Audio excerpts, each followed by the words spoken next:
what you're fucking for. Don't tell me now.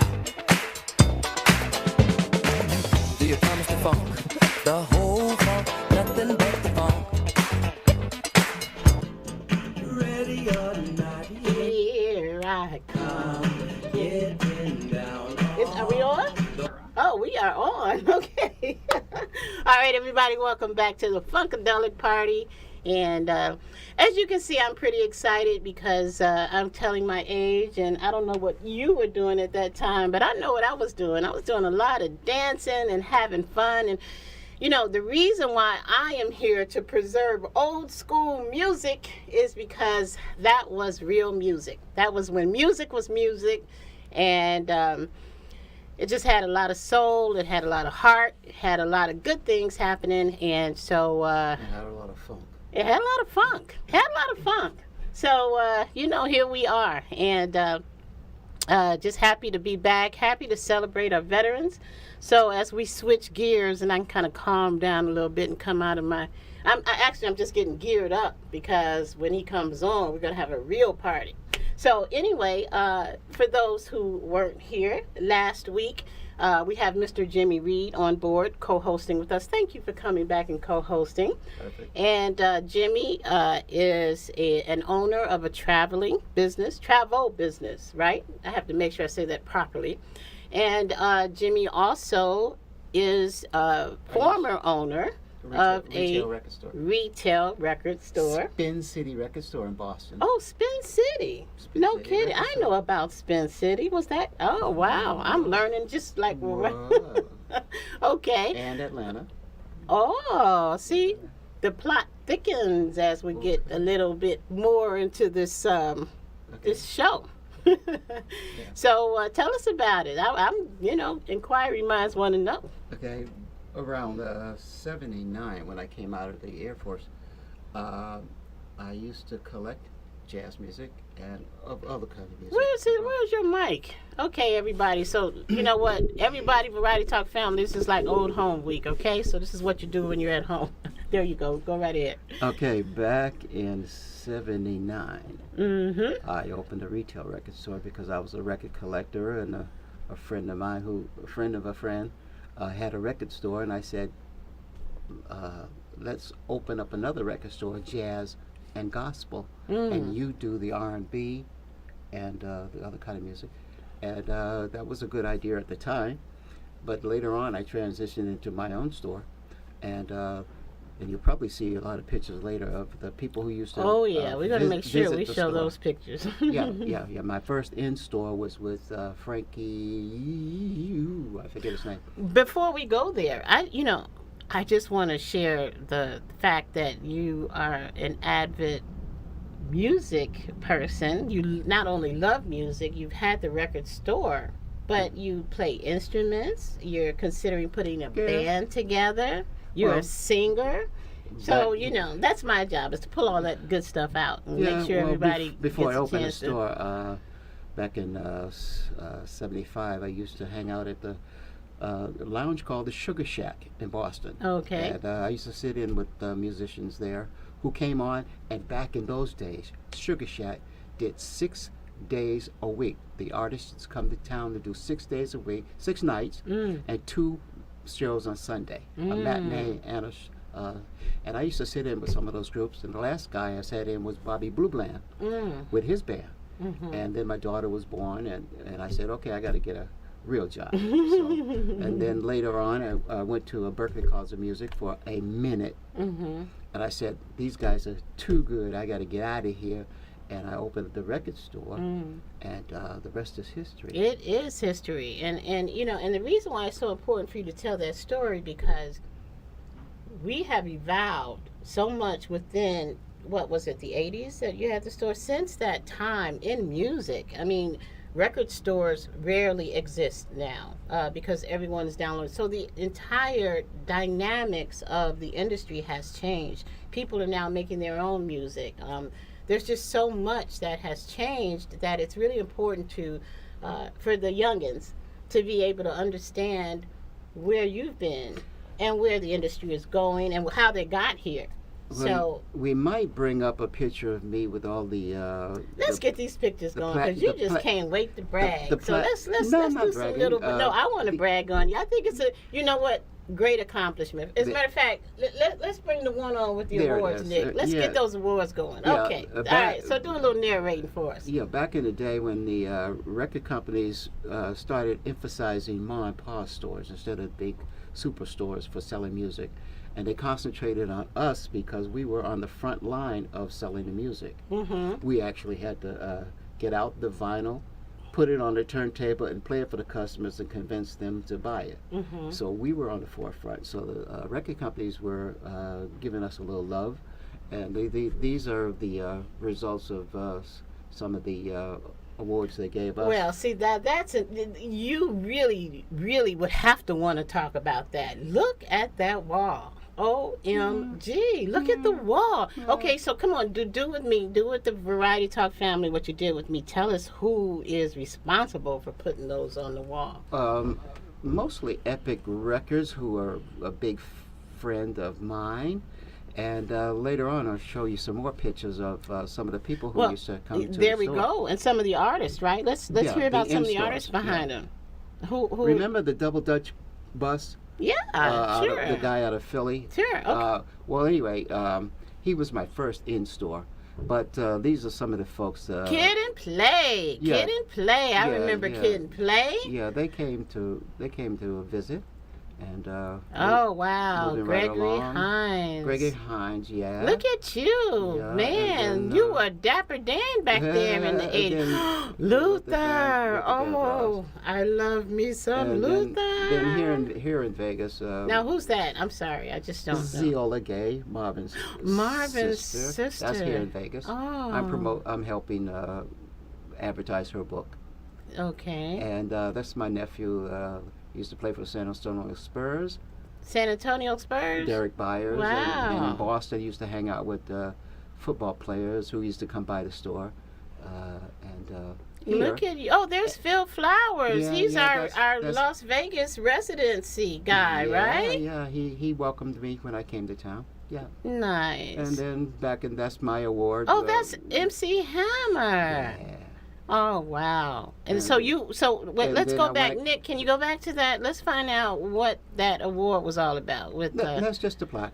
Just a plaque. okay, well, I mean, did you like No, sell it was- more records than anybody? No, the record companies just gave them to us for as a appreciation. Oh, okay. It's, Well, you must have been slinging records. You're just modest because nobody's going to be giving and you then when stuff I got like to that. Atlanta, I met Babyface. Oh, And, Babyface. And then What a cute picture. Nice. Very, very nice. So you have had a chance to really make some monumental strides with the players. I mean, the real players go out to there the in left the over industry. there. Yeah. No. Oh, back to the other page. No, keep. No, No, you had it that's our earlier. next guest. Yeah, right there, right where the airplanes. Oh, yeah, there we go. Yeah, flying back from in the Air Force, after the Air Force, I still had flying privileges, and I took those photos right there. Well, they were that's refueling, yeah, Mhm. and that's my favorite picture right there. That's great. the That is one, great. the one on the right, yeah. That is great. That's great. So now, which is a And that's me. That's me. Can you see me? Behind the Oh, by the wow. palm tree. Look at that. By the now, palm tree. how old were you at that time? My goodness. Ooh. Oh, you're just trying to get all the girls all excited on Variety Talk. That was back in the day, way back then. So where were you?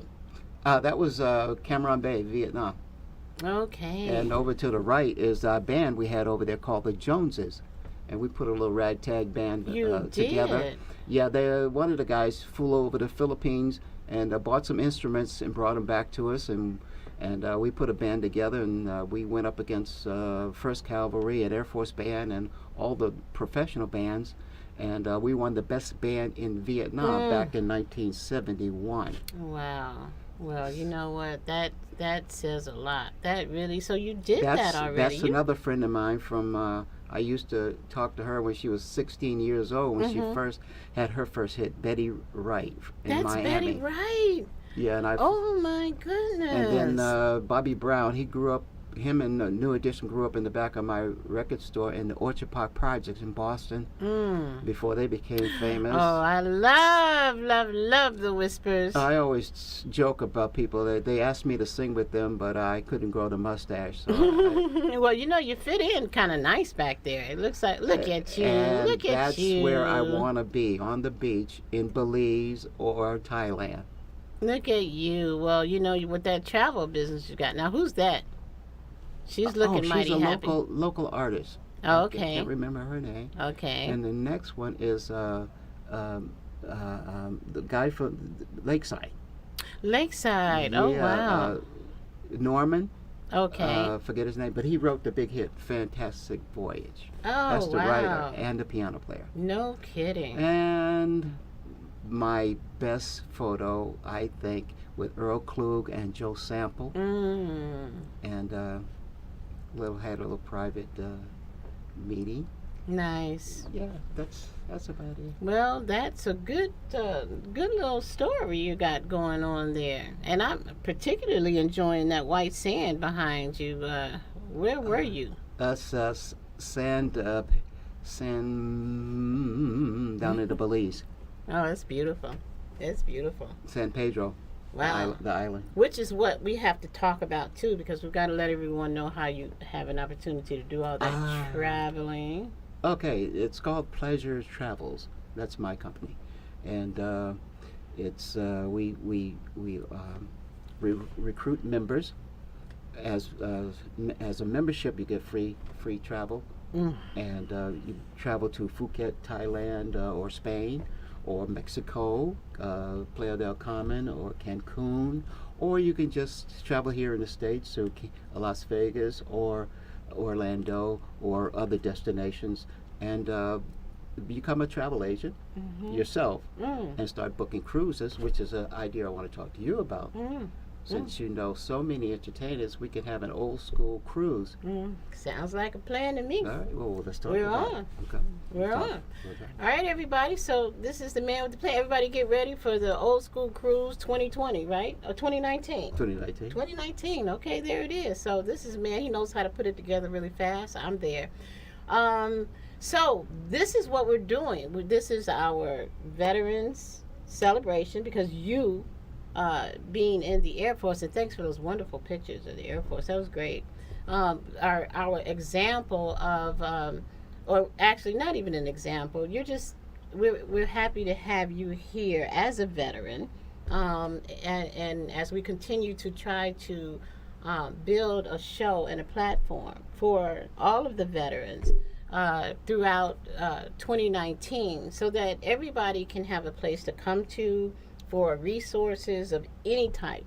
And so that's what we're doing. And you're just a perfect assistant to be here to show what veterans have done, are doing, and for those who are not, look at what you can do. So, thanks for that. Appreciate it very much. Thanks for the invite. And so everybody, this is the countdown, the celebrity countdown as we go forward into Christmas and New Year's for the veterans. And they have done some wonderful, wonderful things for us throughout the decades. And I personally feel they haven't gotten the full appreciation. So I'm doing my part. All right. So coming up, the Poo Poo Man. All right. Okay. We're both excited about this. And so that's what we're going to do. We're speaking of Celebrity Countdown. We're going to continue with our wonderful co-host here. And you just fit right in. We're also going to tell everybody about you had a radio show also. So you did a whole lot of things. But in the meantime, we're going to bring him right on into the studio with us. And he's got all kinds of stuff happening. I'm going to give you a preview, right? This gentleman has got everything going, all right? He's even got his own label of his own champagne. So everybody, while we're going into the holiday season and New Year's and Christmas, and there's so much to celebrate, we're going to let this gentleman tell you all about what he's doing, including his own brand of champagne. And we might even break it open. Oh, hey, why not? You know, this is why it's live streaming TV. We can get away with it. Get funky up in here. Except I'm not a drinker. But anyway, whatever. I have a little champagne every once in a while. All right, so that's it, everybody. What we're going to do is take a quick station break, and when we come back, it's the man with the plan, Mr. Gene Anderson, the one who invented hip-hop, and he's got a lot to talk to us about. He's got a book. They're getting ready to score a film, and there's all sorts of things happening, and he is the founder of Mr. Curtis Blow and all of the rest of them. So just sit back, relax. There you go. See, you're going to learn a lot. All right, you're watching Variety Talk live from Las Vegas. I'm your host, Lady Linda. We're sitting in with Mr. Jimmy Reed as co-host, and we'll be back with who? Mr. Gene Anderson of P-Funk, Parliament Funkadelic. We'll be back in a minute.